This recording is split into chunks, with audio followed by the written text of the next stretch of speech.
Life Hacks 108. I sold a MacBook. Drenched in porn, I imagine. dripping with porn. There are some life hacks that just are so requisite, aren't they? That well, they feel primitive to us now. When I look back at 101 and 102, just sit next to someone who has notifications on the phone. You just think you are such a basic person. Like, you're just being dragged around by it. Like, ding, ding, ding. I want your attention. Excuse me. And then you watch them pick up their phone. And you're like, mate, what are you doing? Were you going to do that before that happened or not? No, because someone's messaged now. No, someone hasn't messaged you. Someone's messaged a bunch of other people in a fucking group chat. In general, marginal gains don't matter, but that's the exact reason why marginal gains matter. Some of these life hacks are dangerous. Have your birthday notifications on for Facebook people. That's brutal if you've got like 5,000 friends. Yeah. It is. So this is the tip, which is use people's birthdays as a chance to review whether you want them in your life or not.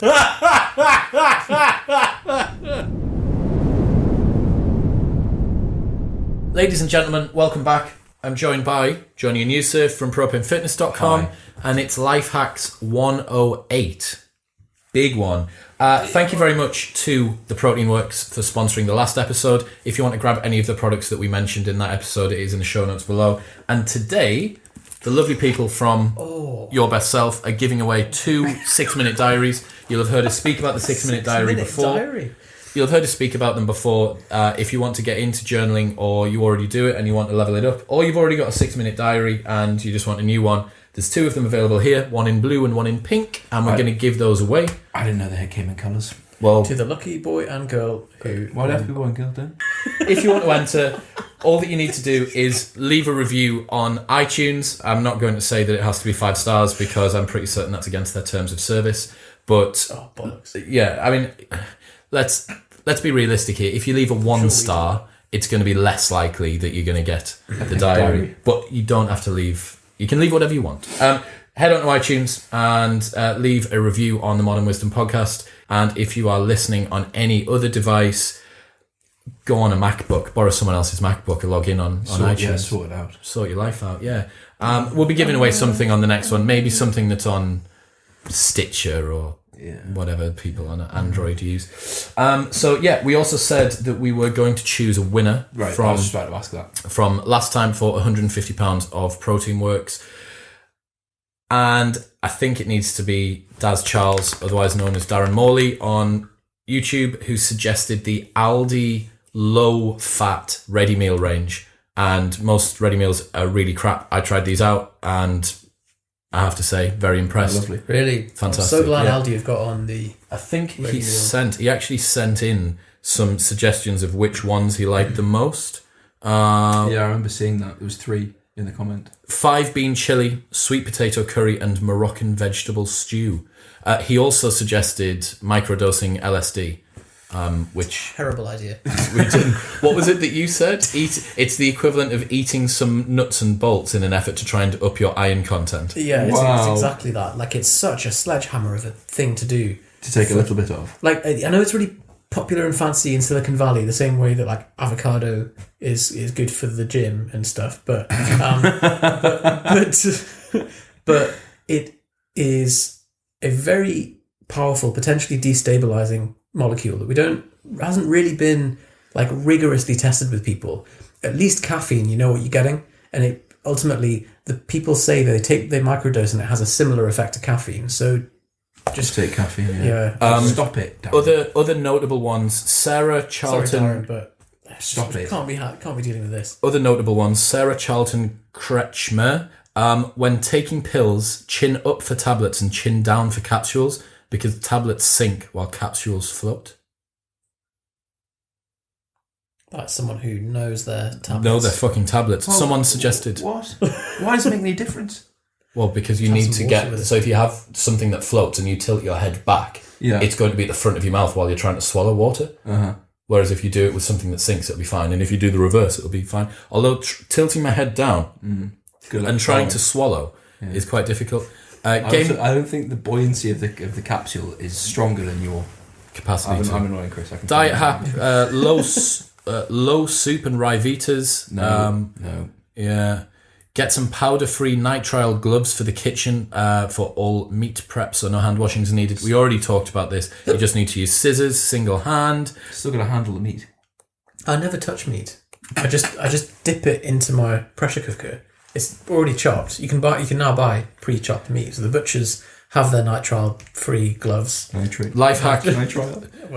Life hack. Dry socks quickly by putting a hairdryer in them. Dry in about 20 to 30 seconds. Hilarious as well. So I think, does that not break a hair? You know how sometimes hairdryers? Yeah, I think it does. Yeah. I think like it would blow up and bang. Yeah. Big bada boom. Some of these life hacks are dangerous. Yeah. My advice would be, if you want to find out more of these submitted life hacks, head to Lifehacks 107. Link will be in the show notes below. And just Aldi ready meals, yes. Microdosing LSD. Yeah, you need to have a look on. And blowing up your hairdryer. You need to go on YouTube to have a look at these. But that's enough about the past. It's time to talk. No one said any for Yusuf to do. I specifically said, please someone send us one for Yusuf to do. I'm pretty certain there was a few, and most of them were buy AirPods. You know how close we were to buying you AirPods? Do you know how close? I would have been very upset. Well, I would have sold them on Facebook Marketplace at like a £20 loss. That would have upset me, Chris. Right. I'm going to start because you're derailing it again. I'm going to start today, and first one I'm going to go for is whiten your teeth. So whitening your teeth has kind of become a caricature of itself, of like someone who probably uses Brill cream still. And has that hairstyle. Like a quiff at the front, like the guys at the in-betweeners. However, I am going to propose that whitening your teeth or making your teeth whiter is probably one of the easiest ways to make yourself just have a bit more confidence and look a bit more polished and attractive, both in meetings for business, personal, like to the other sex or to the same sex. It's just, for the people that I know that do it, I notice, because I notice other people that have like over white teeth or particularly white teeth, and they're just, the way that their smile is put together to me looks much more well polished, literally.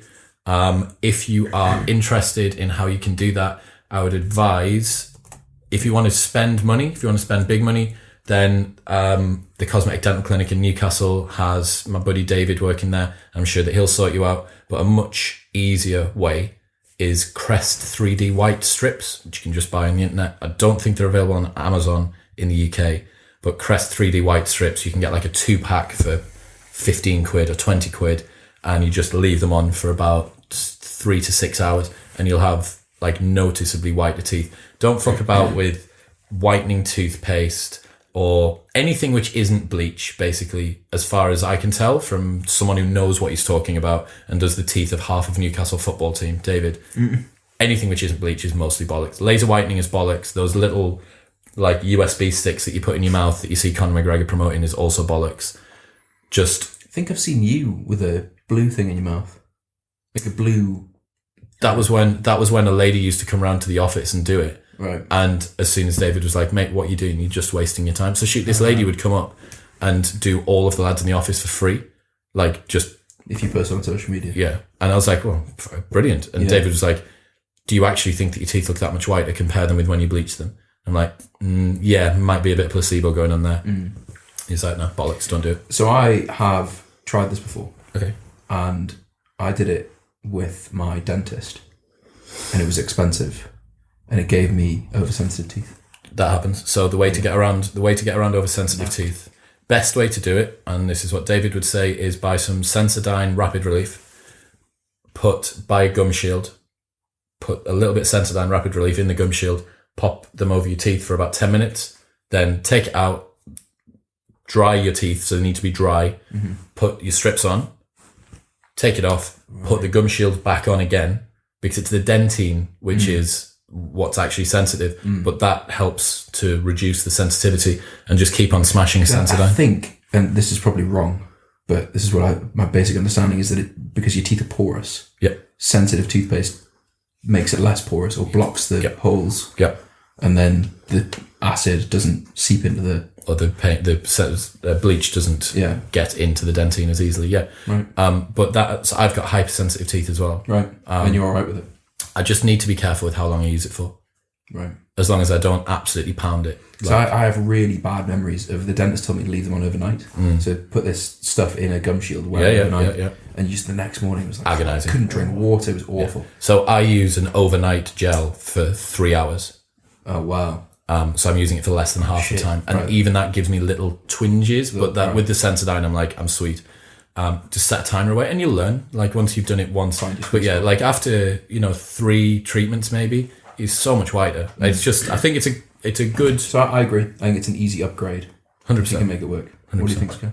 Yeah, if it's the sort of thing that you might have a concern. I've done the Crest. Yeah, not Crest. This with the Colgate one, but quitting coffee as well. Like just stopping the things that are staining your teeth in the first place. Does is one step. Milk in coffee reduce the staining? Because I whenever I've spoken to dentists about this, they always say avoid black coffee. And when I say, does that mean adding milk removes it? And they go, yeah. Okay, I'd imagine so. Like, David, if you're listening, can you please comment on YouTube, answer, please? Thank you, mate. Right, Johnny, I haven't hot potatoed you this time. You knew it was coming. It's a bit hot. It's a warm potato. Always coming around in that this. You've held for a while. Yep. Have we mentioned Wi-Fi scales before? Maybe in Life Hacks 1. I think it was 101. But I think it's worth it's worth bringing up again. Okay, so they're now Nokia. Nokia bought Withings or Withings, but Wi-Fi scales are. So if you weigh yourself every day, do you say PREEmark or PREEmark? PREEmark. Yeah, me too. I think people that say PREEmark are psychopaths, and people that leave suds on the dish after they wash up. Yeah. Sorry. No, it's okay. I agree. both interesting points. So I think everybody should be weighing themselves daily, regardless of your goal. We were speaking about this everyone's recently. goal is just bodybuilding, isn't it? So everyone has a bodybuilding goal. They just don't know. We were speaking about this recently that it's one of the. It's like a health marker that a GP might ask about. For example, have you lost any weight recently? You can be like, here's my trend. If you're weighing yourself like once every 4 days, like how the hell do you know? Just have a load of random data points. But anyway, so the problem with weighing yourself normally is you stand on the scales, you step off the scales, you get in the shower, you have a poo, and then you're like, what did it say again? And you can't remember. Withing scales or Wi-Fi scales just take it into an app and graph it, and they're £100, but it's such a brilliant feeling to stand on the scales and know that it's just gone. Yeah, and then you've got a chart. Into your MyFitnessPal. I've had mine for 5 years now, and they're still working. I thought it was broken. They're on and off. Right. I also like they are still working. You know the precise weight of your cleaner as well. Yeah. So we have just refreshed the scales. So they've been there for 5 years. So the reason that it's on there is I've just re-upped and bought the same scales again. And interestingly, 5 years they haven't changed them. They're just Nokia now. Isn't that fascinating? Wow. Well, it means they've got it right. Yeah. So they're exactly the same. They measure like you've got them as well, haven't you? Yeah. Do you not feel remiss about that? That they haven't changed? Yeah. No, it means I've bought the right product. They measure like the CO2, my body fat percentage.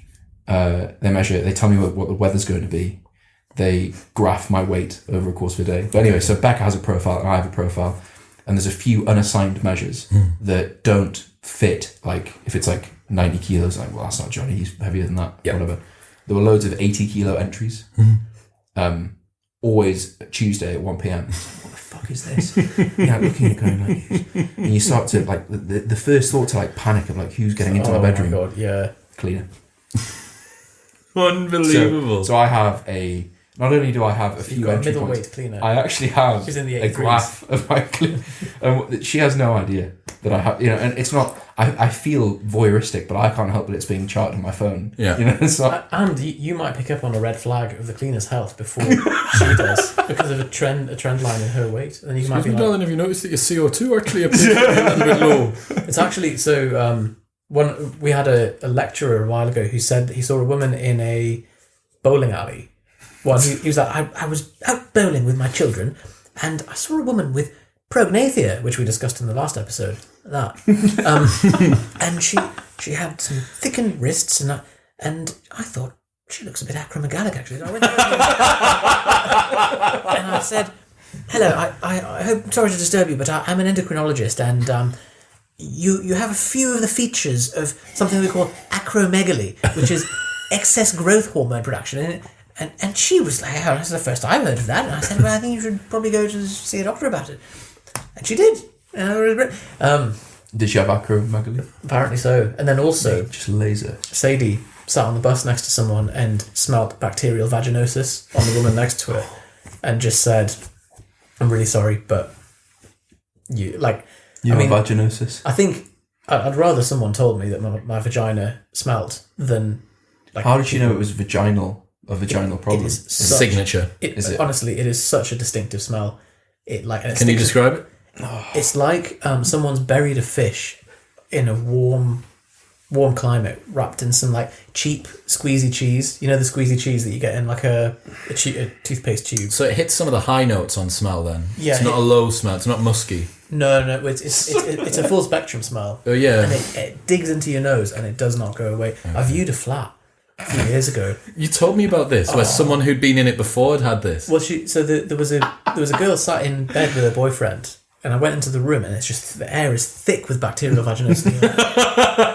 And like I feel sorry for the guy. Like he's trapped. But he should tell her. He should be like, for both of our sakes. Maybe he's become like accustomed to it. Yeah. What is it? Just a bacterial infection. Yeah, but it's Stockholm syndrome that people have.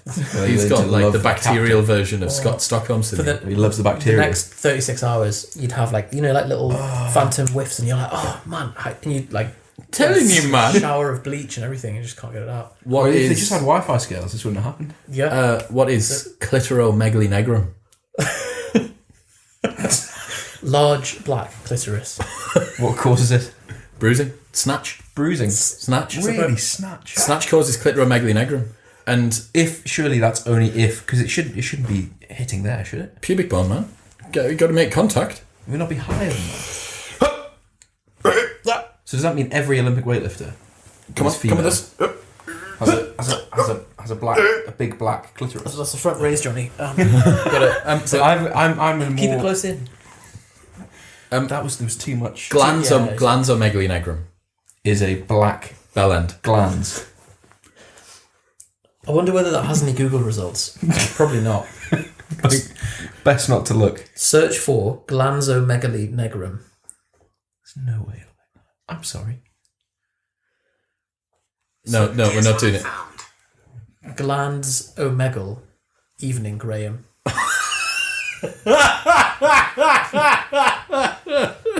My Siri just never plays ball with me, to be honest. Johnny, I don't think we could have derailed your life hack any further. So, Evening Graham.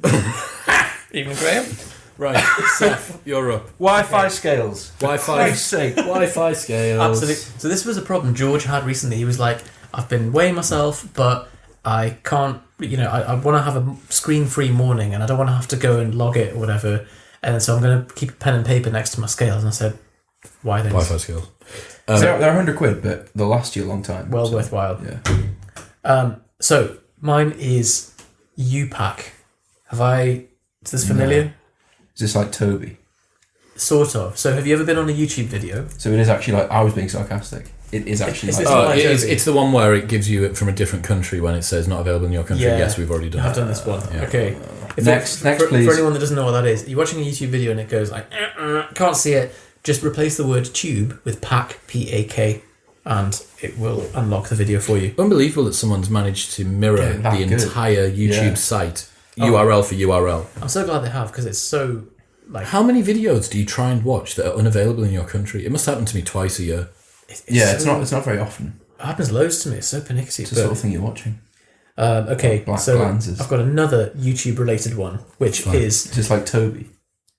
So Bet it is. You have if you're like me, you have a lot of videos that you want to, like a lot of lectures or audiobooks or whatever that you want to add to your list, your queue. Yeah.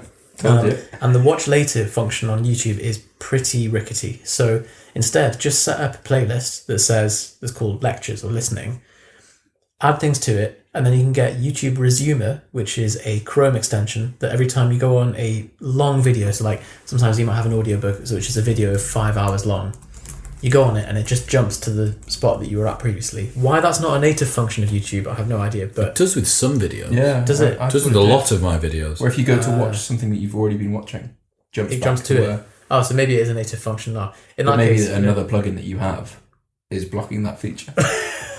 Maybe. It's like where you have to take medicine to counteract the side effect of the medicine. The medicine you've been taking, yeah. So I think we've just found out that I've just scuppered myself. But I think for some videos, definitely it doesn't do it. For some videos, it seems to. I can't really work out. So again, why that's the rickety. case. You just want to make sure it's. Do you know who reliable. the only person in the room that we need to refer to about this is the only one who can't speak on camera, which is VMD. He can signal to us or explain via dance. Interpretive dance, video dance, Dean, BDD. Right, my one. So I've just been away on holiday quite a bit. So I've been going to new restaurants, different cafes, and things like that. When you go, especially, I've been to some places that have got quite culturally not sensitive, but food where you think, I bet there's something mint on this menu, but I need to fucking ask. I need to work out like very, very carefully what it is. Rome, Boston, where there's a lot of seafood. Santa Monica and Venice in LA. So my life hack is ask the waiter for the most popular dishes. So ask the waiter for suggestions about what to order. When they come over and they ask you for your drinks after you've looked perplexed at the menu for a little while. Would you, if the waiter said, I can tell you the most popular dish, or I can tell you the best dish? Well, I'd ask what's opinion. According to him, who is he knows the restaurant best. Then I've got two choices, and one of them may meet my tastes, and one of them may not. One of them might have loads of quinoa in it, and I'm going to fuck off. I see. Just because there's a lot of things that many people do which are a bad decision. Yeah, but not usually with food. That's the same reason why going to a restaurant which has lots of people in it is usually a good idea. So like when you're on holiday, actually, that can be another part of the life hack, that when you're looking for somewhere to eat abroad, like, yeah, you can TripAdvisor it, Google, like, review it. But especially if you're walking down a street, like Rome's perfect example of this is just restaurants and cafes all over the place. Just look for the one that's the busiest. Mm-hmm. Like, the one that's the busiest must have something about it, unless it's the first time it's ever been busy and everyone else has brought this heuristic into play. It'll be like the way that Reddit works, where things just get this critical mass from an early stage, and then everyone just starts like... But yeah, so ask the waiter for suggestions. I've done this with drinks and food in 4 cities over the last month. And every time that I've asked them for suggestions, it's been really fantastic. Good. Yeah, really good. Got weird steamed octopus pasta in Rome that I would have never ever ordered. Most popular dish in the place. Had a lobster roll. So if you can imagine lobster meat that's been completely pulled free of all of the shell, put into a heavily, heavily buttered, very soft bap.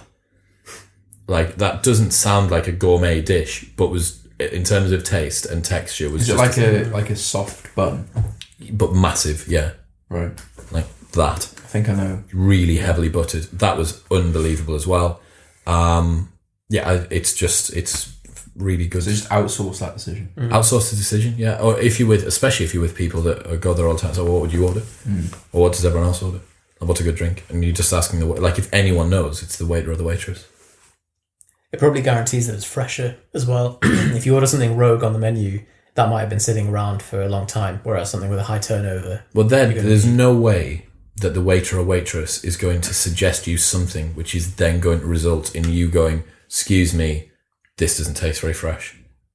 They're going to have a degree of, like, existential protectionism. Unless they've been told to sell a lot of the specials. Fuck, we can't get rid of this 3-week-old lamb. I always think that that's how specials in restaurants work. I think it is, yeah. Isn't it just like what's going to expire next? Well, why else would they do? What a quandary.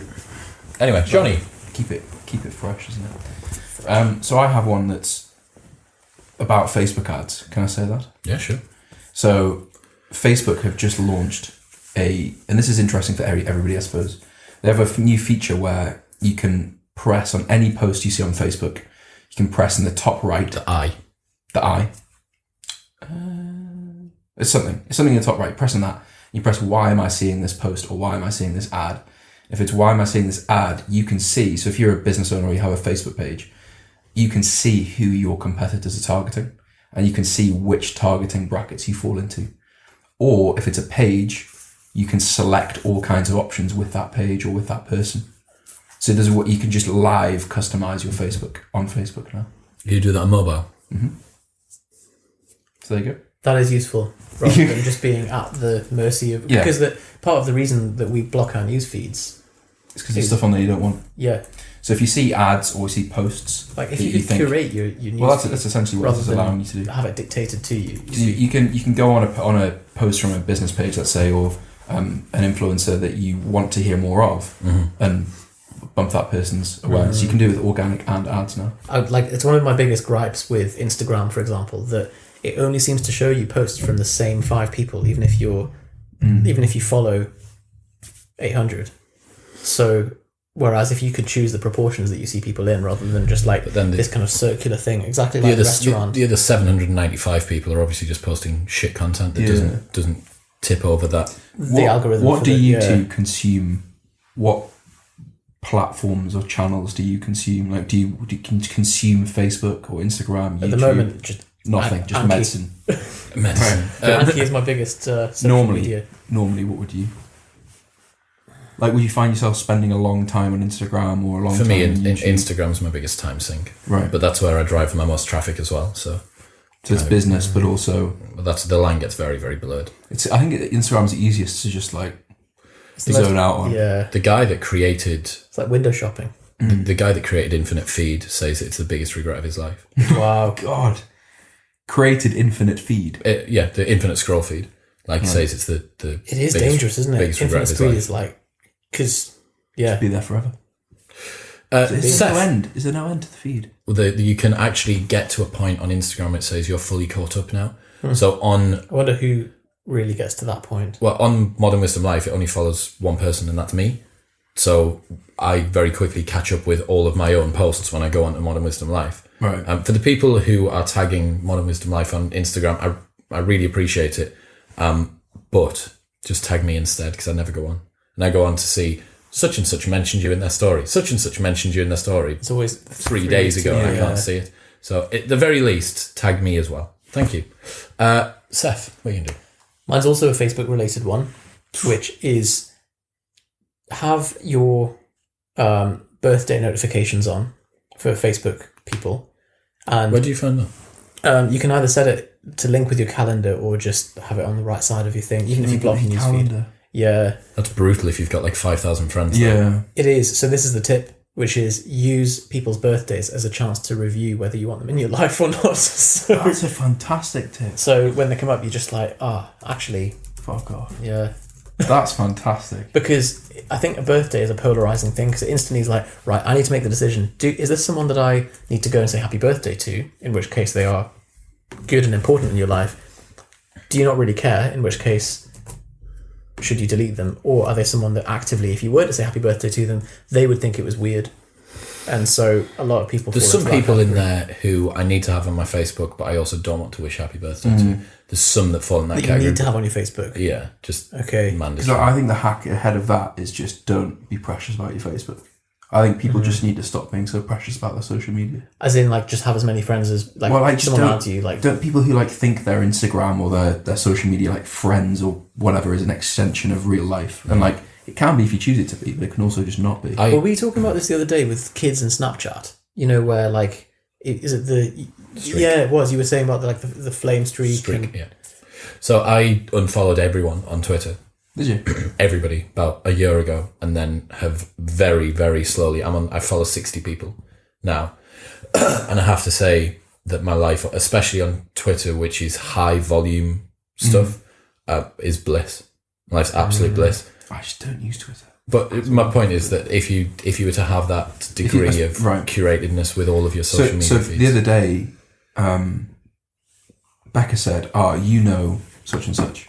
I'm like, what? Friendly comment. No, I don't. She was like, it's this person on Facebook who you're mutual friend with. I'm like, don't know. But I said to her, I bet I know who has more friends than me on Facebook. Chris. Yeah. And you have, I don't know what, a crazy number. Yeah, 5 accounts, and each one of them's got about 5,000 on. Yeah. So I have 1,500 friends, but I maybe speak to 20 of them. Yeah.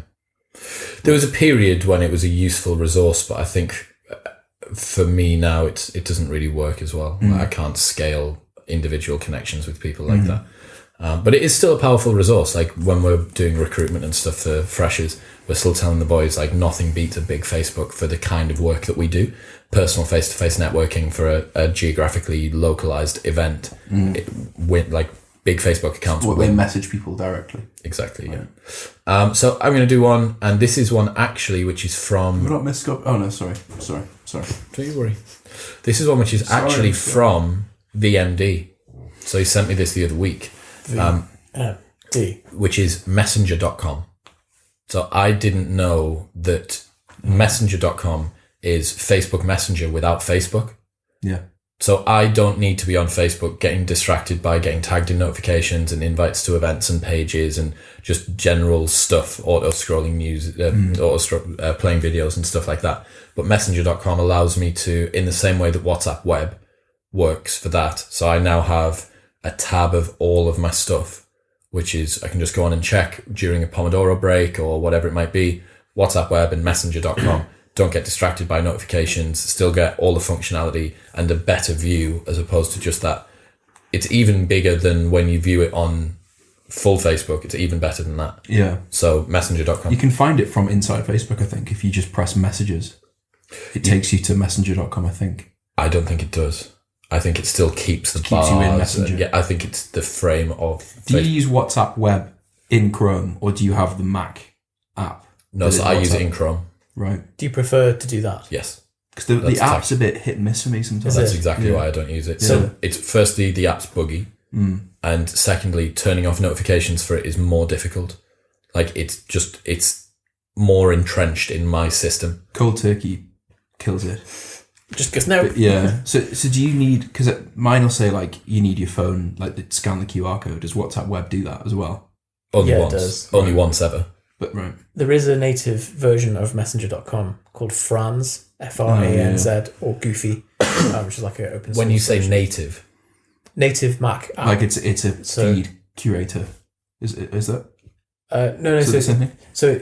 So is it Franz that does all of the different? Yeah. Okay, so there is a messenger app. I think there's one called Goofy and one called something else. Franz is something different, which just aggregates all of your instant messaging stuff. Yeah. I mean, Facebook are going to do that themselves anyway soon. They're going to integrate WhatsApp, Facebook Messenger, and Instagram Messenger. That would be fantastic. Yeah. Nothing would make me happier. Rather than having to switch between It'll still be on separate. I bet you it's still on separate apps. Yeah. But just on one mega app. Well, I don't think they'll mesh them. I bet for the developers they're having a anaphylaxis because of just the enormity of There'll be a bit of difficulty in combining it, but then the total screen time will go down. Total screen time will definitely go down because app switching itself just because they need inventory, they need space for people to use. So I mean, the main reason that Messenger.com and the Flume are using Flume for Instagram and removing all other tabs except for messages and like your own profile and post maybe, and the reason WhatsApp Web works is you want to be on receive as little as possible. You want to be on send and only send, because you only want to send when you want to send, but you're on receive at the behest of everyone else. Remember back in the day when we were like, life hack, turn off all notifications.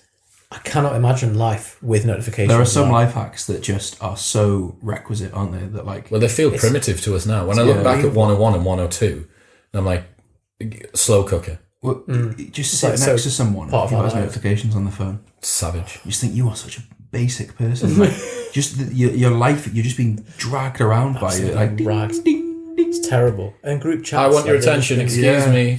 And then you watch them pick up their phone. And you're like, mate, what are you doing? What were you going to do that before that happened or not? No, but someone's messaged now. No, someone hasn't messaged you. Someone's messaged a bunch of other people in a fucking group chat. It was something, because I remember you and I having this conversation, and I said I don't want to turn it off because I need to check it at some point. And you said, well, you have to have a cadence for checking, but that's either something you decide or someone else decides. That's so horrible. I was just like, it's brutal, man. Right, Blobson, hit us. God, it's me again. It's I'm trying to rotate because I've got two YouTube related ones now. And a Facebook one. Sam Harris meditation app. Have we talked about that? Yeah, sure. Have we talked about it? Briefly, but not in as full depth as you, someone who's completed a fair bit of the course. Okay, so I typically, so I've just hit like 110 days, I think, of meditating in a row. And good streak. I've been, thanks. I paused a moment there to see if I get any congratulations. But sorry, I was busy noting down here. So I've been doing a lot of that unguided. But I think for a guided experience, the Sam Harris thing is the best that I've found. And there's a few reasons. One is it's progressive throughout the 50 days or whatever. So he introduces new concepts. Progressively less. Progressively less in terms of the amount he speaks, but progressive also in terms of like, so he'll start off with focus on the breath and then deliberately takes that attention and expands it to awareness. And then he starts talking about notice who is noticing or what is noticing, turning the attention on the self. Talks about like implanting or like trying to alter the frame of mind that you're in and all these sorts of things. And Hands and the arms. Down to the legs. So it's not like Headspace. And it's only 10 minutes. So I will typically do that to begin a session and then do unguided after that. Okay. So it is to get you into the zone. It is paid. That's a clever way to do it, to hybridize it without being reliant on. Well, because the first 10 minutes is always rocky. Well, I think the risk with anything is practicing or doing a shit practice. Because then you're just entrenching in the wrong direction. Yeah. So if you sit and do 30 minutes of meditation, never do technique work tired. Well, so I suppose, like, if meditation is the formal practice for an awareness or a mindfulness, and you do it when you sit down and think, and just get lost in thought, and then the ding you're goes just off. Practicing that. You're like, well, what have I done there? Yeah. So I think starting off with 10 minutes of like, this is the correct, or this is a sort of a way to focus your mind, then allowing it to go off, I think for me at least has been more productive. So that app is fantastic in my opinion. And he is, I think someone said, who do you want to listen to for meditation advice? He'd be up there. Yeah, I think he's definitely a reputable meditation authority, isn't he? And he's not sensationalist about it. He's just like, well, I've looked at the research and. So I've been searching. Sorry for being a bit quiet during that. I've been searching through my phone, and I've found the code Modern Wisdom, all in capital letters, will give anyone who's listening 1 month free trial of full access to Waking Up. Zinger. So I spoke to Carl from support at the beginning of this year, and he said that. We can send you a promo trial that will offer your listeners a free 1 month trial. Modern Wisdom. That's awesome. Very There's cool. also, so there's meditations, there's 50 days of meditation, and then Lessons as well, which are just sort of monologues on various aspects of life. Then it becomes a daily session that is different every day. Brilliant. So I'm. sounded sarcastic. I meant that in earnest. Okay. I like the idea of the waking up thing. I'm beginning to be moved round to your way of thinking, Seth, to do with guided versus unguided. I think my initial problem with unguided sessions was it was embedding bad habits. Like, what am I doing? This sucks. This is this, that, and the other. But since I got a meditation coach and have been following a more structured program, because I don't know how much what you like about guided meditation is the fact it's guided, the fact it's structured. So what I like about Sam's stuff is I think the parts of meditation that I start to find difficult are the searching for the self parts.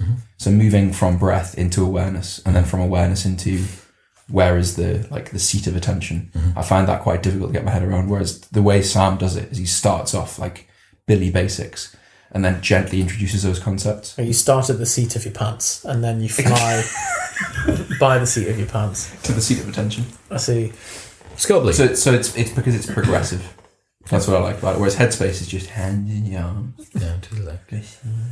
So mine is Sam Harris meditation. Ham Saris. If you are looking on YouTube at my head, is this like Toby?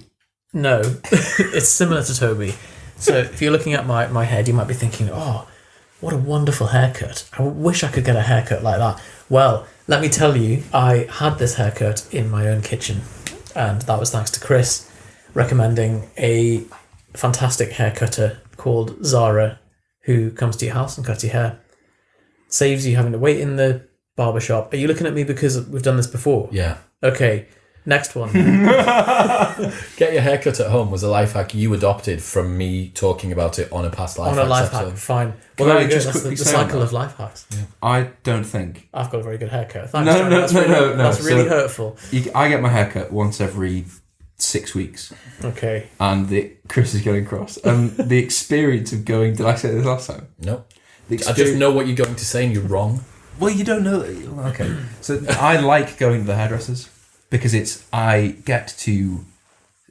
the same feeling for me as like being on a plane. You have Because it's time out and I get my head massage and a massage chair. And I is it a get head massage? I get sparkling water. and drinks. You know what I Nice. like doing, Yusuf? I actually like paying more and being more inconvenienced as well. So, yes. Well, is it inconvenienced? That's the question. So, did you have to drive to the Yes, I hairdressers? Yeah. How long was the journey? Time and money. 10 minutes. Both ways, 20 minutes. Yeah. How long did it take to get in and do the small talk? 10 minutes. 30 minutes. 30 minutes. Do you want me to just give you the total time? I'll give you the total time. I don't care. I'm talking about total wasted time because we can't speed up the haircut that much. Okay. But point. you've had to get up, leave, account for traffic, deal with traffic, get there, small talk with a bunch of women that you have nothing in common with, drink. Not true. You're wrong. Well, Pay. How much do you pay? 30 quid. Fuck me. You can get 2 haircuts. So 2 haircuts in half the time. So This- these arguments are only 4 valid. times the value. They're only valid if, one, you are managing your finances to the extent that you know exactly where every 30 quid is going, and two, Not really. It just means that you have a preference for spending less money compared to but spending you more. can't say that don't spend money on that. That's gambler's fallacy. No, it isn't. If it's like if you need to know down to a degree of fidelity that is 30 quid. But it's a 30 quid spent every 6 weeks. Okay. So how many people have that tight of a hold on their finances that they say, oh well, my 30 quid that you're But it's not spending as on if a you're getting haircut. anything for the extra 30 quid. Like, But I'm getting an experience. So, okay, well, if you enjoy the The same experience, experience you're again getting... and again and again. Well, So what I love about Zara is that she tolerates my weirdness, and I just sit and work while she's cutting my hair. so the other aspect to that, what I was saying was, if your time is that well managed that 90 minutes, let's say every 6 weeks, cannot be possibly wasted, No, then again, so I just don't. You're making an argument for wasting time and money, No, I'm not. but, I'm making but because it's a small amount of time and it's money. an allocation of those things. So I get an enjoyable experience. You enjoy the experience. do you because enjoy it the allows driving? you Do you to enjoy work. the driving there and back? It's fine. But I enjoy Not a thing. I enjoy when we're being talking there. about marginal gains and But- refining things down. Isn't there also a sense of smugness that you get just from having your hair cut without having to go anywhere? Didn't leave. And that's also... Didn't have to get changed. Didn't have to put my shoes on. Didn't have to take them off again. How about we do 6 weeks where we flip We round? switch haircut. What, one haircut? I sometimes get my haircut in a place as well. Do you get a head massage? No. Do you get a sparkling water? But I remember there was a place that did give you a head massage in Edinburgh, and I used to work with a Scottish guy, and I came back and I was like, oh, just haircut in that place. And he was like, oh, I know that place. Instant samey, that's all I'm saying. I'm like, yeah, I just go because there's a £10 haircut. But, I like it because I think it's being nice to yourself. Like I'm going to go and Again, chill. so for me, here's my argument for that. You're spending 15 quid extra every 6 weeks. save that up, go for a Go massage. Yeah, proper You spa. are making protein pancakes here. Well, That is one of the If best references that I've made. you're assuming that I like a massage as much as I do a haircut. But you're saying I like a haircut because it's time to myself and it's a pampering. But ultimately, like, you can't feel your hair being cut. I agree. And like you sat in a silly little coat. And You're paying the killer for me is the overhead that you're paying that you can't get around. The overhead in terms of 15 minutes or 10 minutes there, 10 minutes bullshit at the beginning, 10 minutes at the end. Like, that's half an hour. So every 12 weeks, you have wasted the exact amount of time and the exact amount of money that I can get you an at-home massage for. This is such a good advert for Zara. I think, like... And Sabina. And Sabina's come round, do the massage. Or you? Well, you could get Zara to do the massage, Sabina to do the haircut, see if they both make an absolute terrible job of it. Yes, they will. And although Sabina wants to be a surgeon, and... true. So maybe she's got steady hands. This is the same issue that I had with Alfred. Okay. Which is, so if, let's say, over 12 weeks, we all get the same amount done, but you two, for example... The solution Chris suggested of saving the extra and putting it into an actual pampering, surely that... But that's assuming that so both of what you are saying is, you are wasting time that should be saved, time and money that should be saved and put to something... Could be saved. Precisely. But my point is... But I don't think anybody does that. And I think so you think people, because we're so wasteful with our time and money anyway... I'm saying that I don't think... Sunk cost fallacy. I'm saying that I don't think anybody has a tight enough control over their time or money to say, I'm not going to win this argument. Because you two are entrenched. Go and try. So yesterday I was so precious about time because I had a lot to do, and 90 minutes out of my day would have been killer. Like it would have. So in a situation where you're revising for finals for medicine, okay, that fair enough. But in general, I don't think there's anyone has enough. So in general, marginal gains don't matter. But that's the exact reason why marginal gains matter. I haven't even got to my life hack because this is get your haircut at home. Because this is a duplicate. So here's you know exactly where your money's going. Okay, so here we go. Here's another one for that one there. Darren, my business partner, has adopted the Pomodoro technique and was singing the praises in a group chat with our other two directors, saying it changed his life. Then he said, I'm being dramatic, but it's shaved 30 minutes off my Monday tasks. Over a 40-year career, that's 43 full 24-hour days or 130 working days that I've saved. If he's not using his time down to the fidelity of 30 minutes and he's being wasteful in the week, why should he be bothered about that?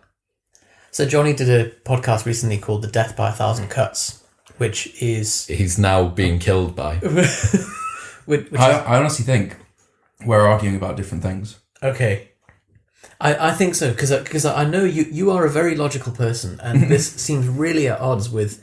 So I think we're probably not understanding your point. What we're going to do is we're going to go away and we're going to discuss it, and then in Life Hacks 109... We'll all be converts to the We'll be in the same scenario. And we'll all be getting a haircut where you two tell me that I should get my haircut at home. Because you're wrong. Well, no, because we'll be getting a haircut in an expensive time. I'll be paying twice. I'll be paying twice as much to wait for twice as long. Do you think that everything in your life is done purely for the purposes of optimizing time and money? No, some of it's for enjoyment as well. But I'm never going to enjoy a journey to the hairdressers. Let's use CrossFit as an example. Yeah.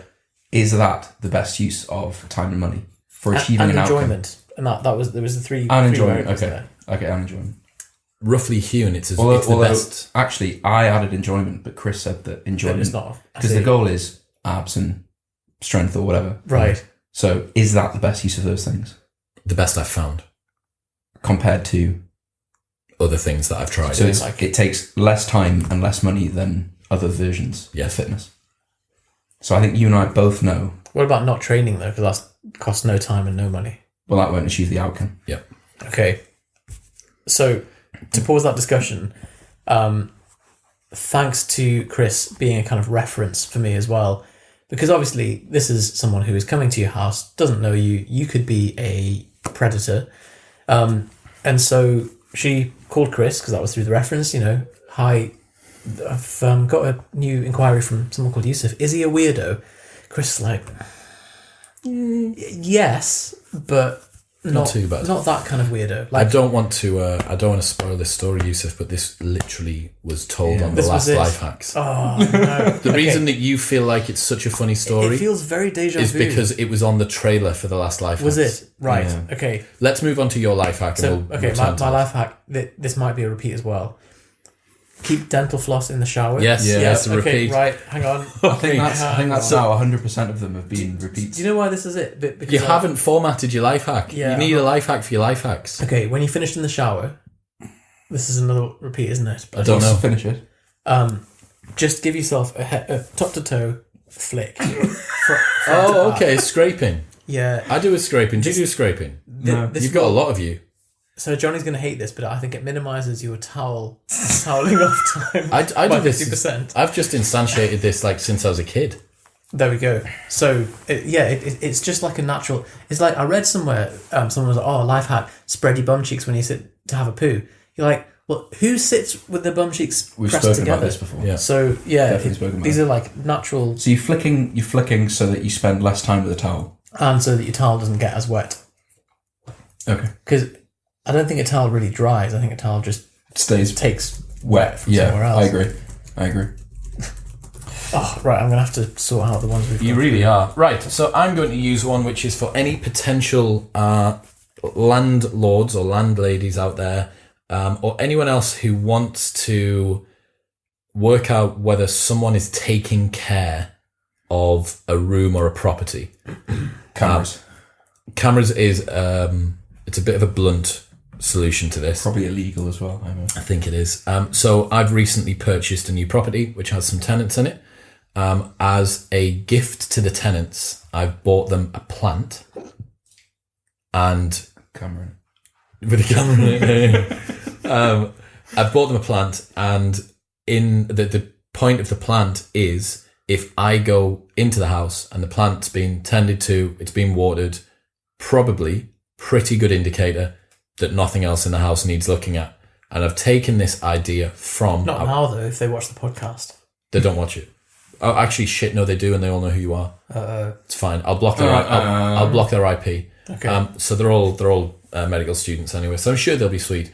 But the idea was taken from, it's either Foo Fighters or Aerosmith, and their sound manager put into their hospitality rider. So before a big artist plays a show, they'll have a big tech rider, and it'll be, this is the kind of amp system we need, this is how many guitar racks we need, this is the height of the step at the front for the lead singer to step on, and the lighting system and all this sort of stuff. And there'll be what's referred to as a hospitality rider, which is food, drink, we need these many kiwis and some juice and blah, blah, blah. And this all gets sent over to the promoter or the event organizer.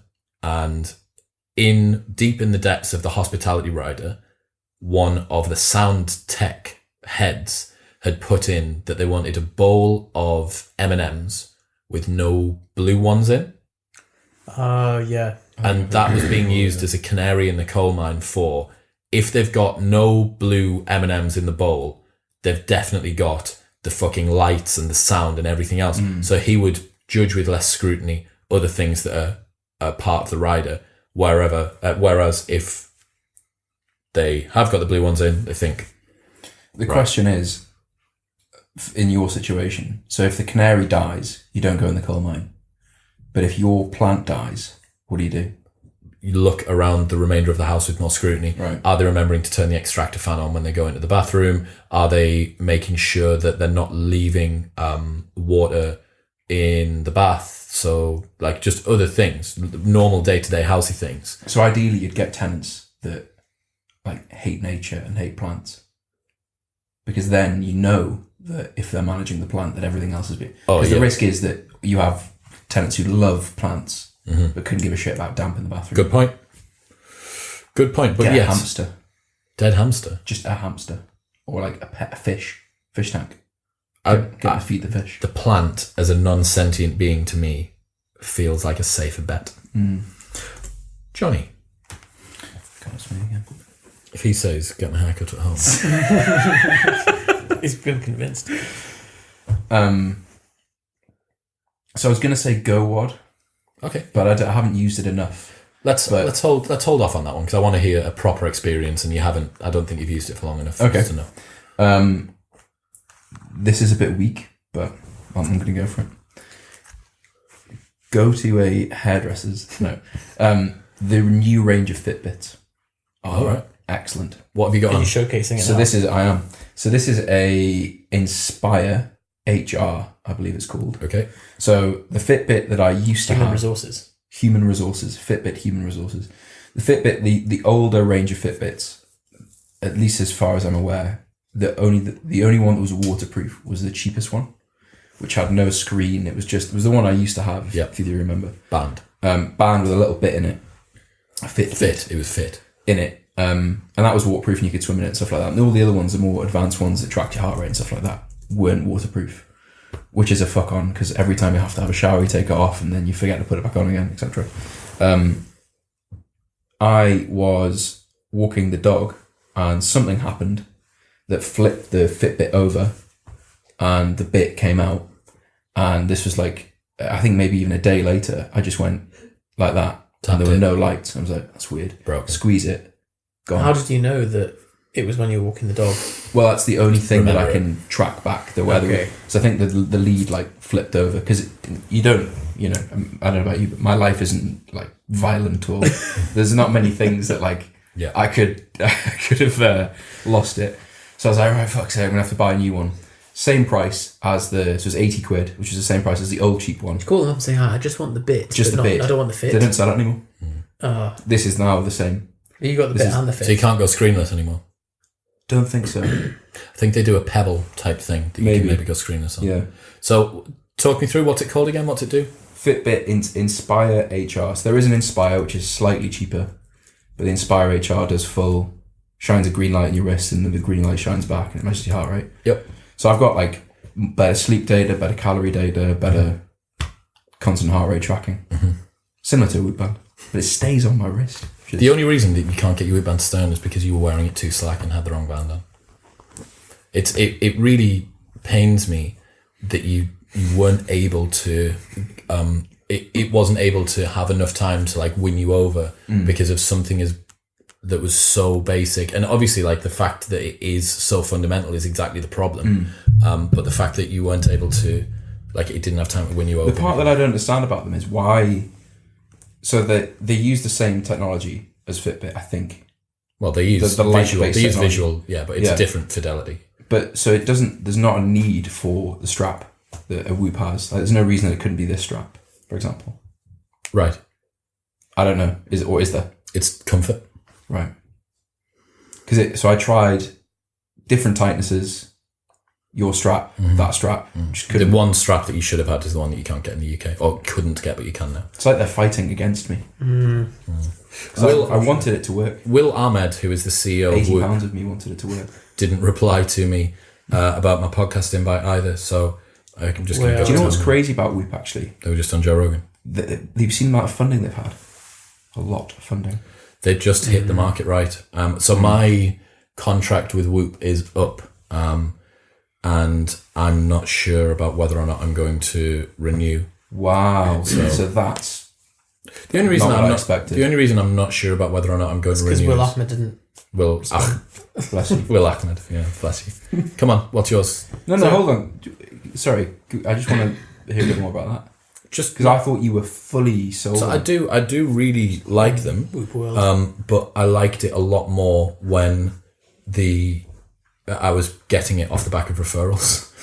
So right. I just don't know if it's worth 30 quid a month to me. Do you do anything with the data? Like if it came up and went a flashing red, like Chris, fuck's sake, stay in bed. So it doesn't inform my training, which is one thing I think a lot of us are too pig-headed to just, I've got a training plan, I'm sticking to my training plan. Yeah. If it's a rest day, and even though I'm green, I'm going to rest. And if it's...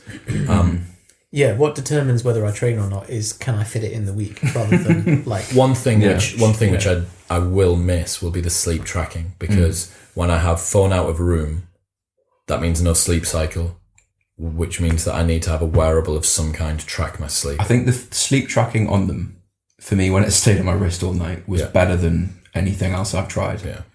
And obviously the HRV, like pretty hard to get HRV data. Impossible. But I suppose the question is, like, as you say, if it says rest and you don't, then, even like, is it accurate enough to predict like all of the stuff going on with you physically to say, my data's more important than your training plan and what you feel and all those things, and you should rest today.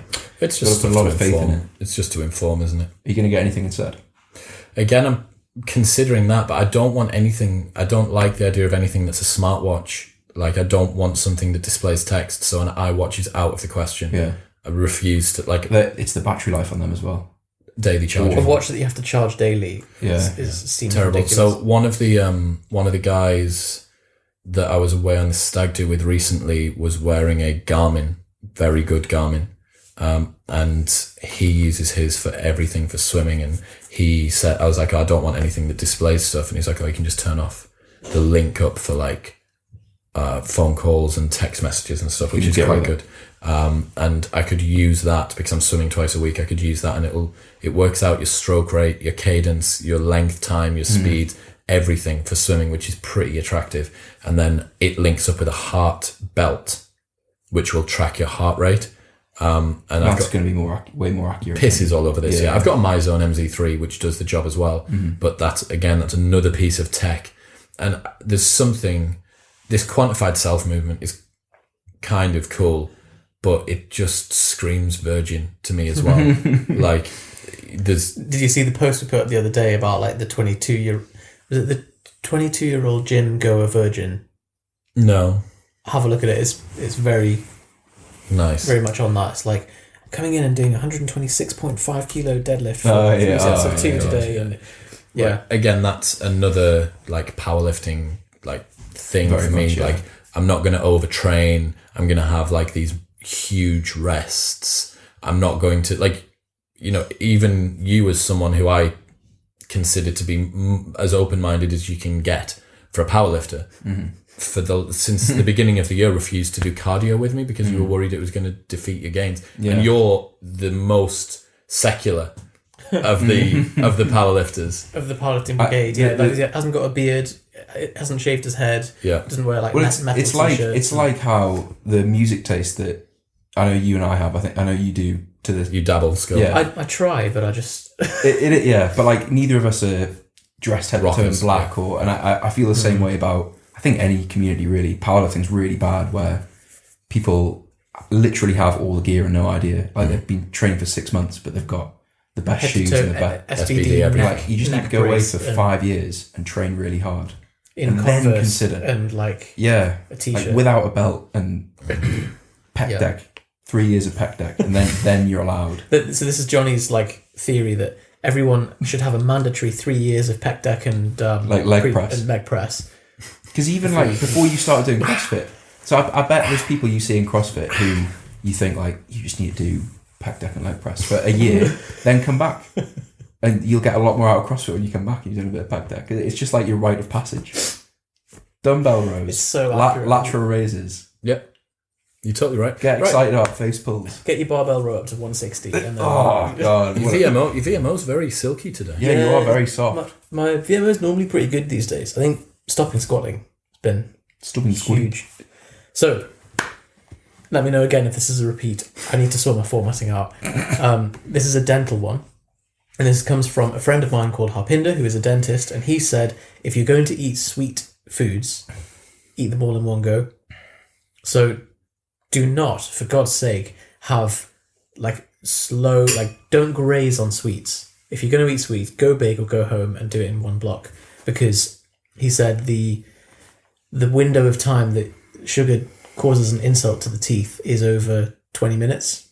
And so if you eat more sugar within that 20-minute period, there's no extra damage, but you will cause more damage by if you had a Skittle every 20 minutes, then you've completely done the worst thing. I get it from a dental perspective, but from a satiating perspective, it's completely contrary.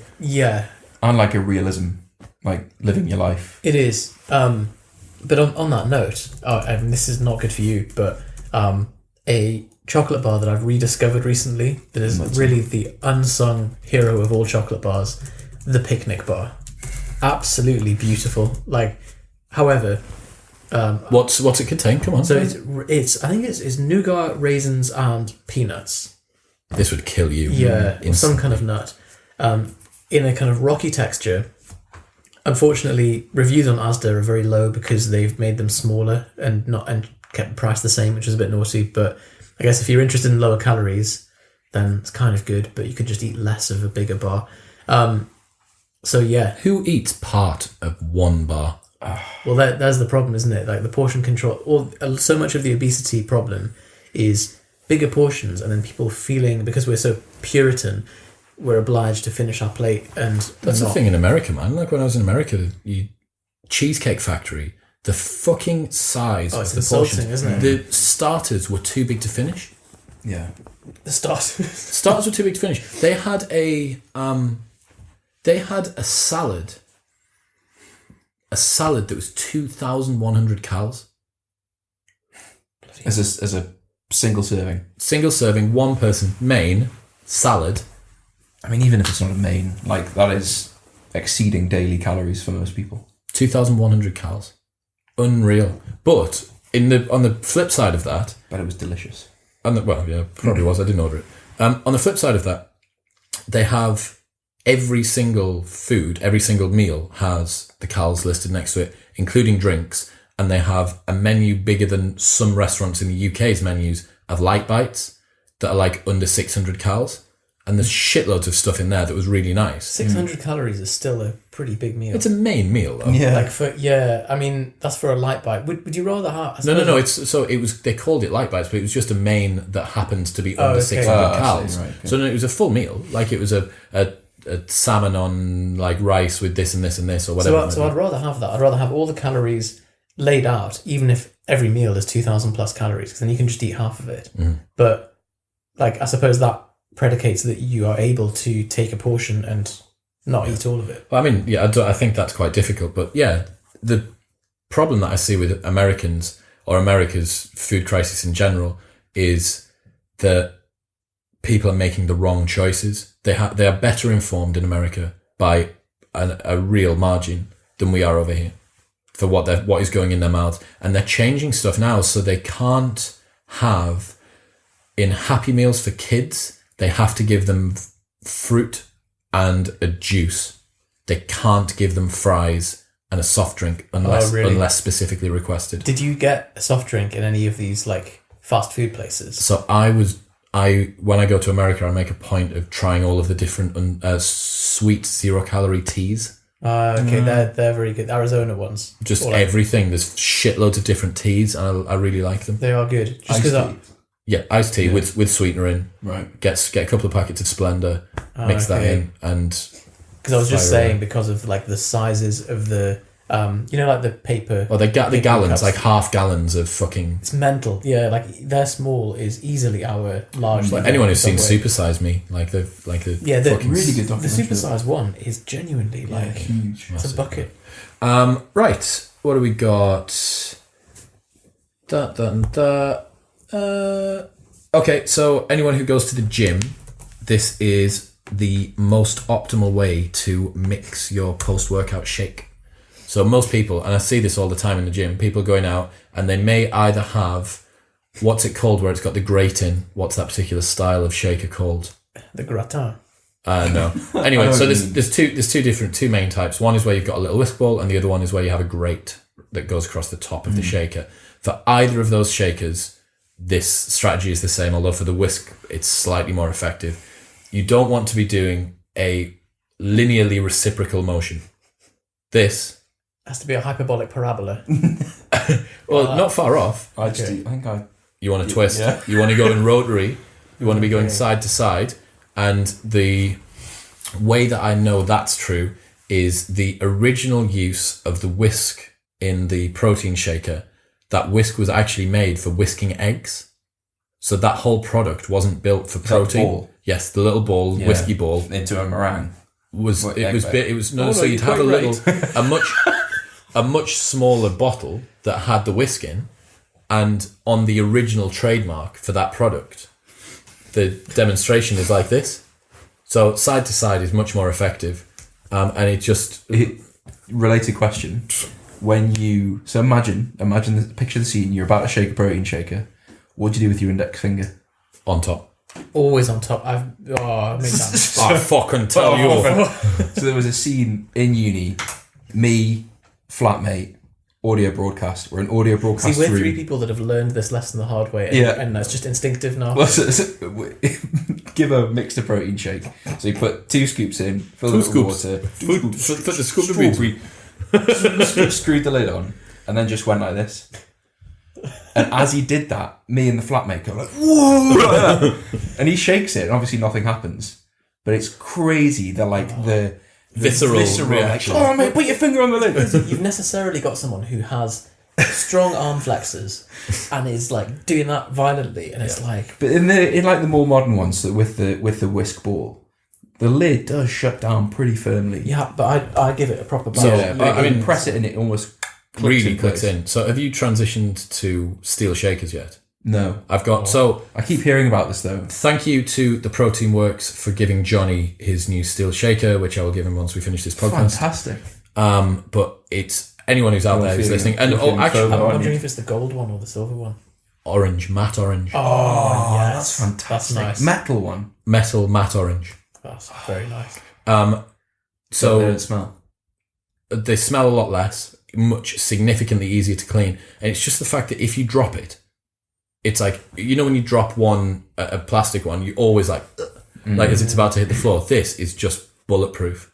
And over time, it gets dense, which is actually like pretty cool. And like, it gives it a rustic feel. It's pretty hardcore. So I've been, I mean, it won't apply much now because of summer, but I've been putting hot water in mine because in the plastic one, hot water and plastic, bad idea. Mm-hmm. But just fill it up with hot water or tea, take it to the gym, warms your hands up on the way in. Especially you've transitioned to metal, haven't you? Yeah, because I cycle to the gym as well. So obviously, like if it's cold outside, you just can't move your hands properly.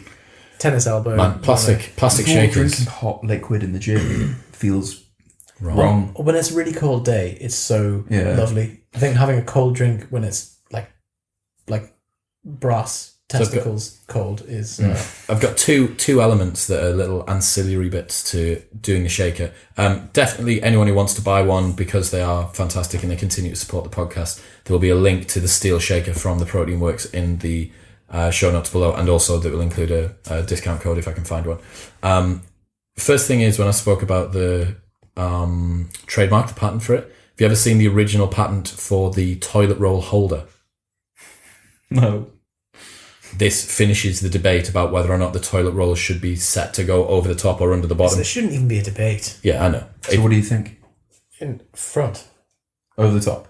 So that it's closest to you. Yeah. Yes, exactly the same. And that's how the original patent it's another psychopath test, isn't it? Mm. Yeah, it's how the original patent is filed. Right. So this is closest to you. Yeah. Right. You want to send it up.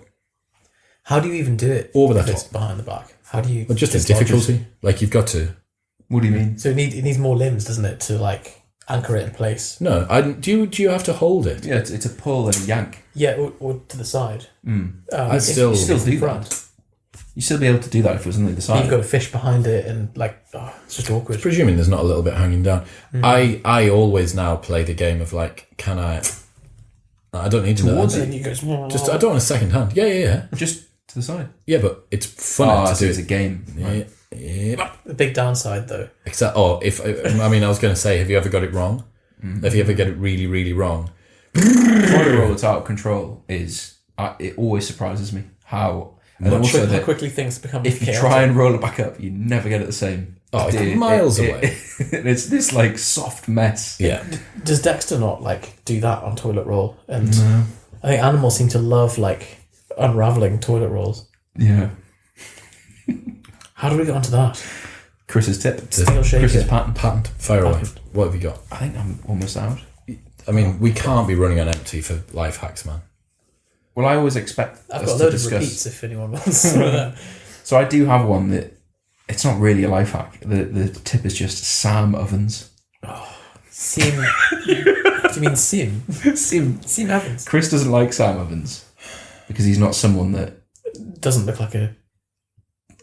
Why don't you like Sam ovens, Chris? Massive virgin. He's got a wife. Massive virgin. Okay. So Sam ovens is a massive virgin per Chris. But an interesting guy on YouTube. I think he's great. Give him a watch. He's got What one decades of video wisdom. from Sam Ovens do you think that everyone should watch? You're going to get one crack at this and I'm not going to let you do it again. God. Oh, Christ. things I wish I learned in my 20s. I mean, it depends what the person's interested in. I mean, that's Johnny, quite you've got a life one. hack. You've got one. Just go on his YouTube channel. No, you have one. What? Because I need to. Most popular video on his YouTube channel at that time. Just watch that. So because the life hack audience would like say things I wish I'd known, or like the 20s one's all about business. okay, no, The online business one's really good. His Chaos series is really good. His productivity stuff's really good. Mindful of Weeds the is really productivity good. one was good. Watch the one on productivity. Sam Ovens on YouTube. Productivity. Cool. Right. Scone. So again, tell me if this is a repeat. if someone, so this is a submission from Tess. If you're watching Tess, Did she cut your hair? very good. No, so she is a nurse in the Freeman Hospital, and her tip was, if you see a man doing a poo in a plastic bag in a cubicle, get aggressive immediately.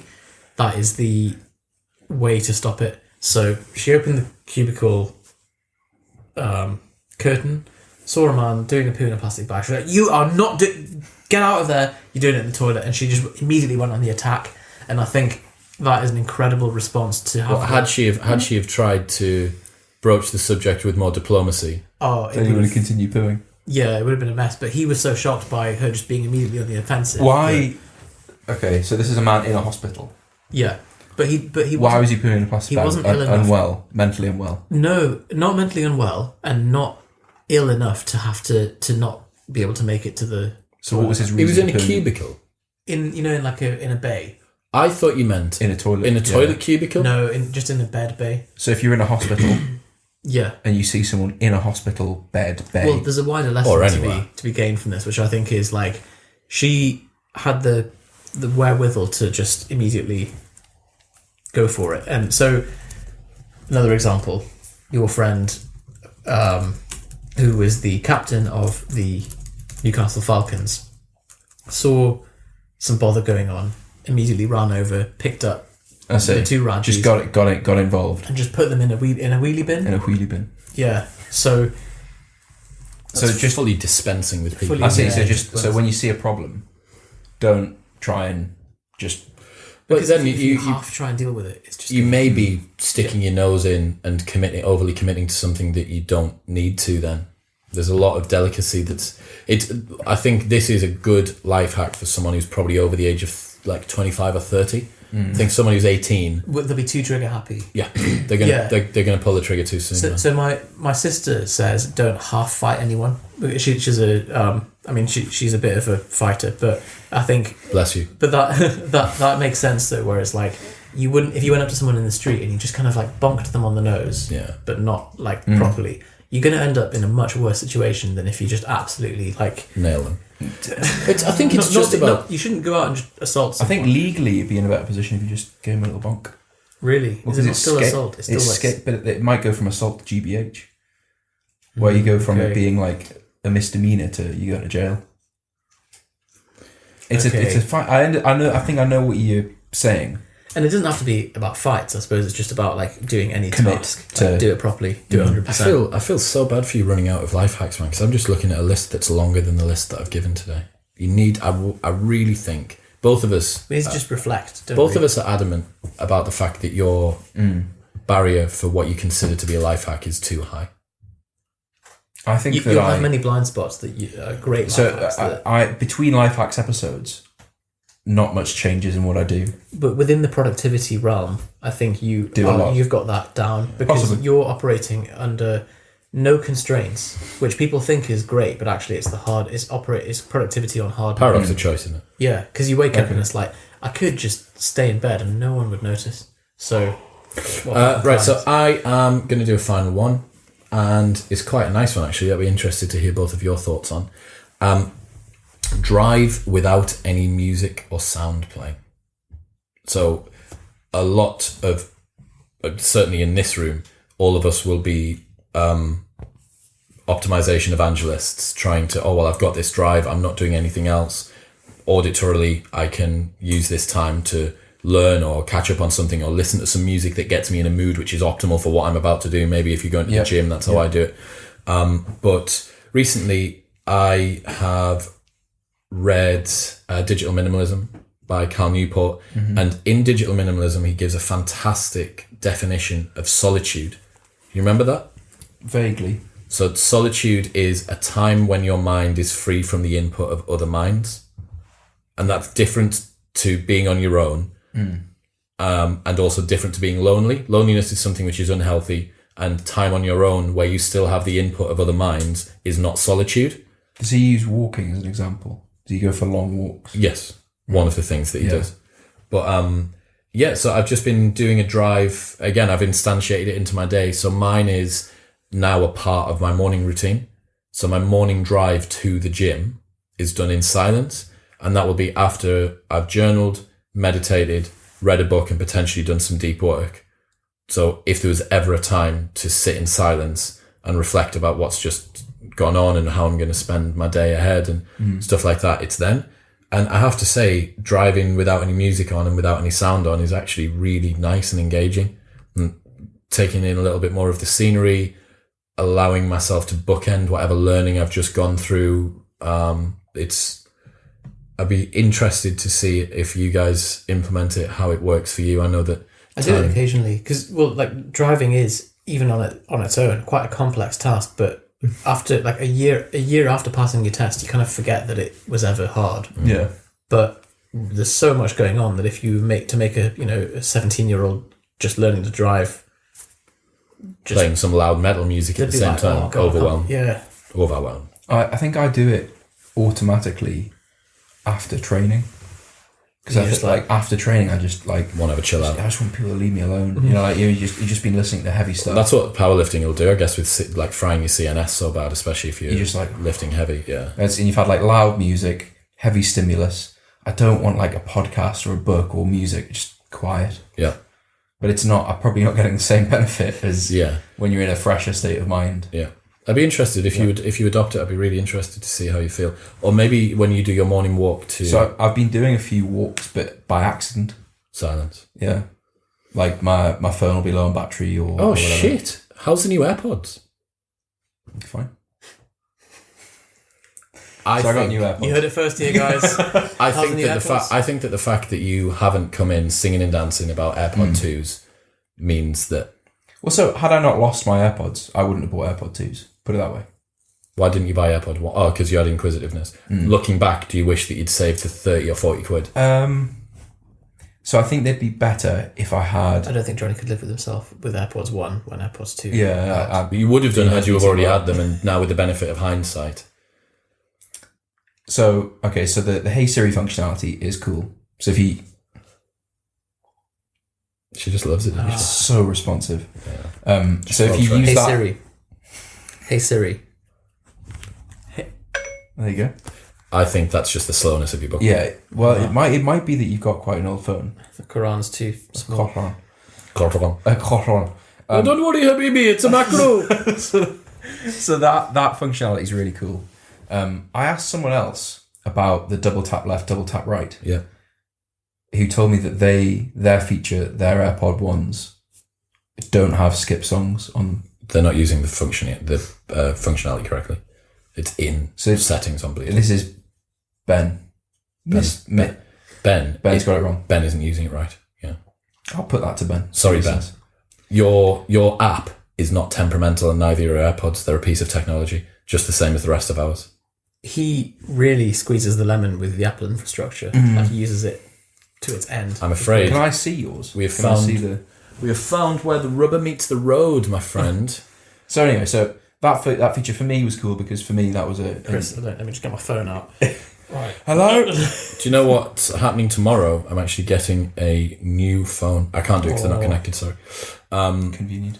So what I was going to say was, if I had an iPhone X or whatever with wireless charging, and I had a wireless charging mat, you'd get a lot of benefit out of that. I think being able to wirelessly charge your headphones, just nice.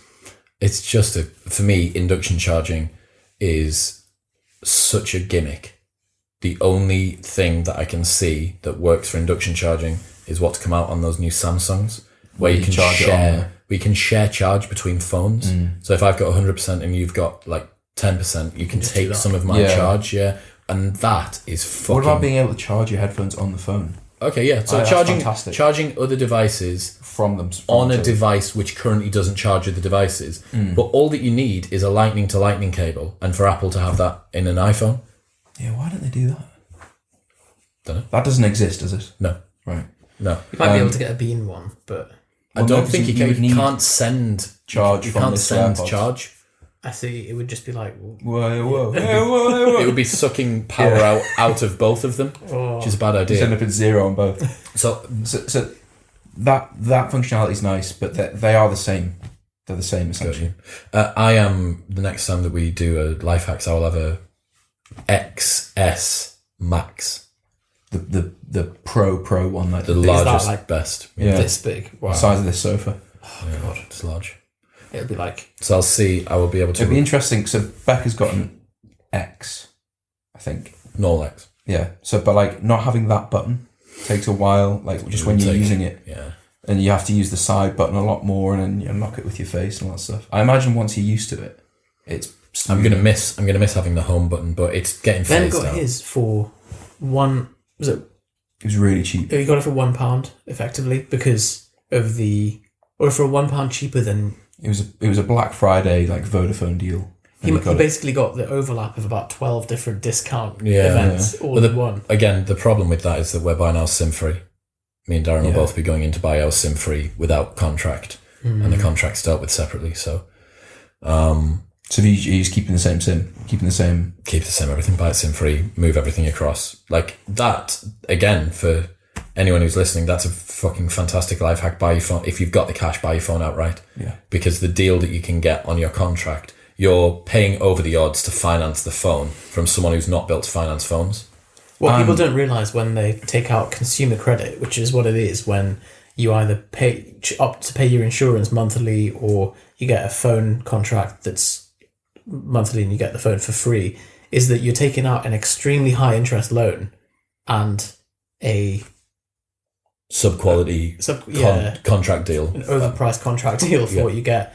But because people don't really annualize it, people don't multiply out the time, you're getting absolutely rinsed. A lot of people are used to paying like 30 quid a month or whatever for their phone. They don't think it's just the next phone. Some phone companies, mine nearly did this to me, once you reach the end of your they just go term, they keep charging you at the rate that you've been paying. Oh, sometimes they even increase it. Once you've well. paid the phone off, technically that's the debt paid. Motherfuckers. They continue just billing you 40 quid. Jeez. So what you have to ring them and say, downgrade me to a SIM-only contract. You need to use Bill Monitor, which I can't remember. It might have been Lifehacks 101. Not spoken about yet. Oh, okay. I'm motherfucking tell you. Is this like Toby? This is developed by Oxford mathematicians. Oh, God. It's an algorithmic market search. You put in the constraints, or you give them the login for your previous contract data, your usage. Is this only for phones? For phones, yeah. So minutes allowance versus minutes used, data, etc. And it finds what is the best contract or combination of offers across any network. And you set, do you want SIM-free? Do you want contract? Do you want how much data do you want or whatever? But ultimately, you can just put it all in and it'll just generate it for you based on your usage. Apple's new trade-in feature is awesome. So this is going. I'll be trading this in tomorrow. Does it not give you like 10 quid for it though? 275 quid, which is 20 quid more than musicmagpie.com will give me. Really? The Music Magpie would be a rip as well though, wouldn't it? Like, so where I got rid of my last one. Music Magpie is not bad. What would it sell on Amazon for? Or a refurbed one? Yeah. Oh, fuck no. It's probably a lot. Probably 500 quid. But I can't do it that way. And I can't be bothered with eBay. I can't be bothered with Facebook Marketplace. So it's quite good if you just want no admin. Yeah. And it's in the realm. Like you're only going to get... So 275 for that. But 300 difference though. Well, okay, no. So 200 quid, 225 quid. I don't think the difference is that big, I don't think it... Maybe 400 quid actually, maybe even less. Because people don't want, like typically people That's a 7 plus. That's like 3 years old now. You'd probably get an X or an 8. But I think if you go much old, because you run into software problems ultimately, don't you? Because they get granddaded out. They just price them out of the... Mine's starting to get problems, but this has been the longest lasting one. Like 3 years, just under 3 years. It'll be 3 years in September with the same phone. So it's exactly the same. I remember it's getting battery issues and... So I've replaced the battery in mine on the last day that Apple Care existed. Right, yeah. Consumer law. You love consumer law. Yeah, that's what happens when you've got friends that work in Apple. They replace things under consumer law. They do it because I was looking, because the most expensive MacBook is like $6,000. So I was seeing what is the most expensive MacBook to prove spec the fucking thing, and it is like $6,500. But they do a. I'm just realising. But they do a MacBook trade-in, which I swear they didn't used to do. So when you're at the checkout, it says, "Would you like to trade in a MacBook?" and you put in your serial number, and they give you. Yep. I think mine was like 500 quid or something. I've just missed that. Then they didn't do it with mine. What do you mean? Like I You I just would got have rid of easily it. done that. Yeah, I thought you sold it. You'd have got more money I had an than. eBay nightmare though. Oh, but, did you? Oh, I remember. Yeah, Can we talk about it? yeah. Are you outside of the libelous window for it? Probably. There's no such thing. I mean, it Do what you want. like it was the guy's fault, but I sold a MacBook and Drenched in porn, I imagine.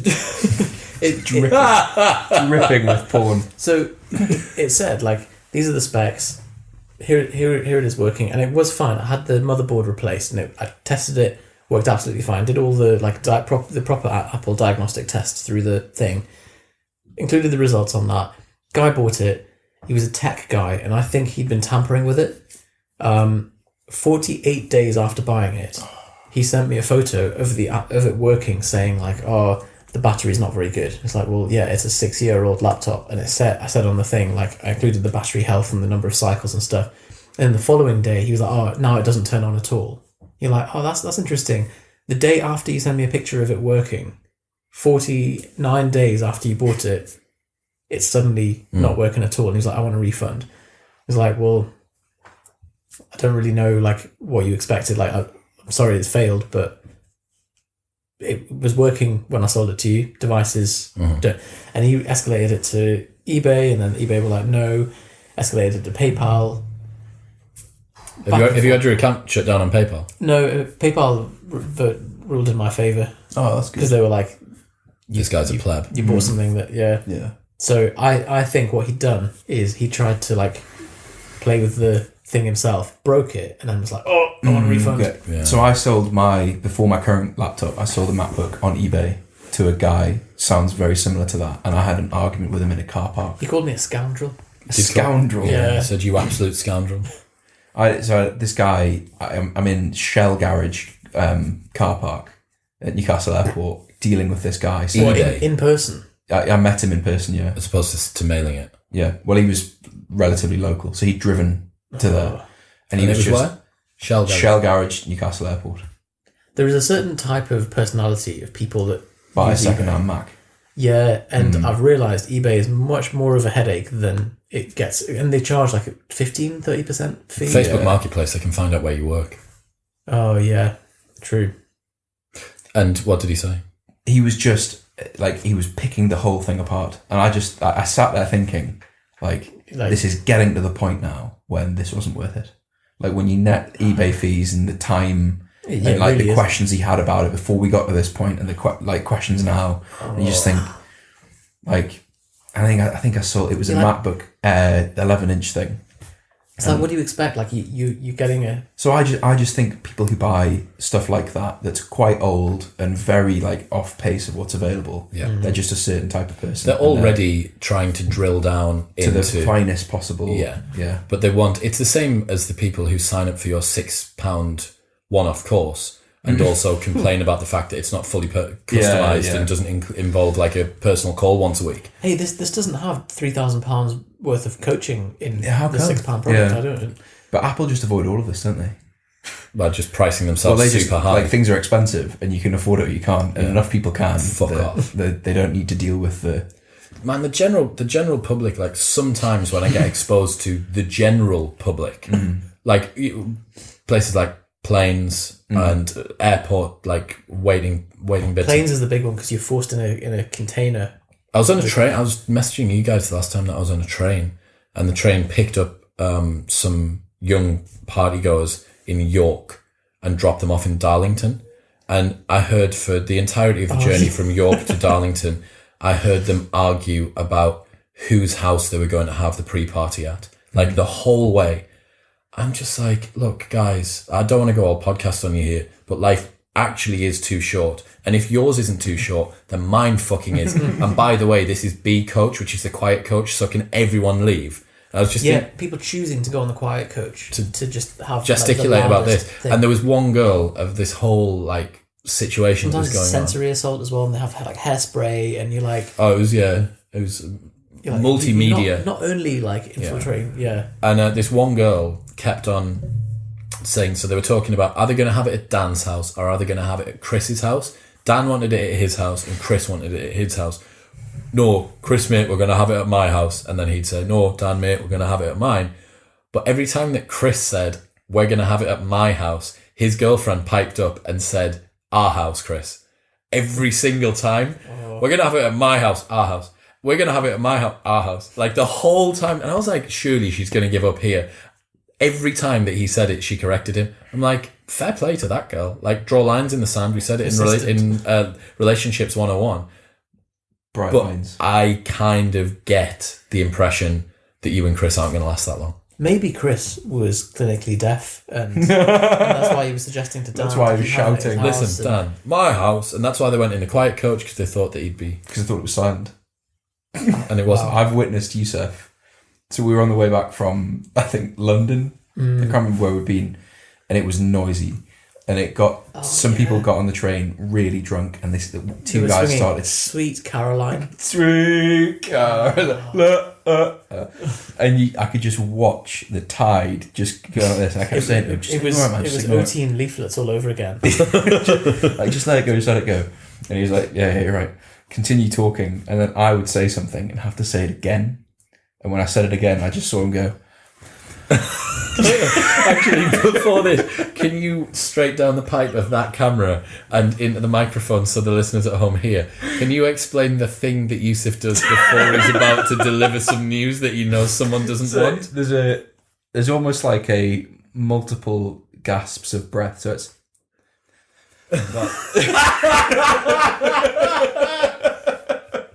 So I watched. Do you not think it's faster than that? I think it's the frequency's a bit more like. No, it's not. It's definitely a. What do you think it's due to? I think it's like a vestige from when I used to have a stutter when I was little. Oh, so that would be your warm up. Yeah, so sometimes certain syllables wouldn't come out, so you had to almost trick your brain into either pretending you're going to sing the syllable, or like take an inhale and then go, So what it looks like is you're just looking for a space in the conversation to say something. It doesn't look like a tick or anything. That's like that. good. I'm glad it doesn't just look like. Yeah. But and when you see that happen, it's like, like, get down, take cover. And you said, what you want. I think the words were like. I don't mean this in a nasty way, okay, but you said something like, can you just keep it down a bit, please, mate? Why would you mind keeping it down a bit, mate? Mark Corrigan. Yeah, very Mark Corrigan. And the carriage literally just went, no noise. And there was and then the couple of people go like, yeah, just keep it down. And like the woman that was with the couple went like, see, I told you. and literally the carriage was then silent. Fixed it. You're a man of the people. So You're a man of the people. But they were being so temperature abrasive. and noise are the things that you cannot abide. Well, I've got PTSD from flying to New York years ago because someone in front of me was doing like the most. They must have had like a toxic megacolon or something. It was like. Is that the medical term? Oh, it was like. Is that like a big piece of punctuation? KFC puff puffs. Oh, God. For a 5-hour flight. Can you think of a particular medical issue that they might have had? Can you name us a medical issue? I think just probably like irritable bowel Vaginosis. or like. Is there not a funnier wording one? Some really. Might have been glands related. Clitoromegaly negrum. Have you considered it might have been clitoromegaly negrum? It may well have been, but that tends not to be characterised by a fried chicken puff puff. It was so awful. Like, you just dry retching for the whole journey. What is it, like 5 hours or something? They kept doing it. 7. Like, yeah, I mean, fair enough. Like, they can't fart anywhere else, but that's a really good point. Mate, can you not fart inside? Because it's actually on a plane almost more selfish to get up every time and go to the toilet to fart. Is it? Think how often you'd have to ask the person next to you to move and choose an aisle seat. Oh man! If you're going to fart, choose an aisle seat. I've got so many travelling ones that I've got over the last week. We may have to theme the life hacks. I reckon that'll get Johnny's juices. Yeah, that's what I need. I need some. I'm not theming the life hacks, man. You're just going to start taking them down. Okay. People like the pick and mix nature, right? I'll try my best. So, I'll finish on this. Yesterday, I was on a plane back from New York, and there's a guy sat behind me, and I didn't turn around and look properly. So I put my seat in, leaned it back, and and then immediately felt like some movement in my lower back. And I was like, it's a bit weird. He mustn't have sorted his stuff out. And then I heard him say something pretty quickly after I'd done it. And I turned around, and it was maybe a late 40s American man who said something to the effect of, why have you moved your seat back? And I said, that's what the button's for. That's a Chris response. And he said, well, no one else on the plane's moved their seat back. And It's I was like, you can move your seat back just as much, and then we're all so back in the same position. I then said to him, I was like, look, I'm not moving their seats back, I'm moving my seat back. Then just went back to, I was reading my book. 10 minutes of constant movement in my lower back. And I thought, this guy must have brought his knees up to his chest to annoy me or something. I'm like, how infantile is this guy? And I'm still reading my book, enjoying it. Always get someone like, but yeah, that's what I was thinking. Yeah. Surely not. So anyway, I turned around and I said, after 10 minutes, I'm like, we're getting a little bit agitated here. My zen's getting lost. Is there an issue? Politely, is there a problem? It's this, it's that. That's so awful. He was sat next to his daughter and wife as well. So, and I'm like, look, like, is there an issue? And he said, look, there's not a lot of room here. Was he a long man? So I had already made the decision. I'd already made the decision to myself that I was just going to move my seat up. I was like, I would much sooner have my journey in peace than have to interact with this man. And I think that generally in itself is a good heuristic to use for these sorts of situations. Like, yes, you're seceding ground and maybe you shouldn't, but immediately it's not about win and lose. It's not about he's got the victory and you've got the loss. It's about the fact that you were at peace with your situation. And that to me was much more satisfying. Even if you have to sit more upright. Slightly a bit more upright, but I don't have his knees in my back anymore. And it turned out... I thought you were going to say when you moved it back that he had his head down for something and then you pinned him in place. No, that would have been... So it didn't get worse than that? No, so he said, I'm 6'4". Like, and he, like, sure enough, like, he couldn't move his knees out of the way. And I hadn't even moved my seat all the way back. 6'4". Then the lady came round and got some drinks and he passed me a coffee and said, thank you very much for that. And then when he went to sleep, said, I'm going to sleep with my legs out to the side in the aisle, because we were both in the aisle. Like, feel free to move your seat back now. And then asking me a bunch of questions about how to use Uber in London for him and his family when we got off the plane at the end. And I thought... Did he buy you a coffee or did he just get one? It was a free coffee, but she'd run out of coffee at him. So it's the gesture. So she was going to turn around and go back, and she was like, oh, do you want a coffee? He wasn't just trying to shag your sleep with caffeine. Yeah, he just threw it in my back. But yeah, I think from that I was like, yeah, like secede a little bit of ground and just enjoy that. And then on top of that as well, the actual final outcome of it was me feeling like that guy had a nice journey, I didn't do this, and we improved a bit international relations. It's, if you're going to sell at £7 an hour, sell at $7.26 now. Yeah. Well, that was a heartwarming story to... It was a nice way to finish. So before we go, do not forget, please head to iTunes and give us 5-star rating. Don't forget to leave a review. And you could be the lucky recipient of one of these 2 6-minute diaries. Thank you very much to your best self. If you'd like to get hold of one, there would also be a link to that in the show notes below. On top of that, any questions or comments that you have, just fire them at me at ChrisWillX on all social media or at Propane Fitness in the comments on YouTube and all of that good stuff. Thank you very much for tuning in, and we'll catch you next time.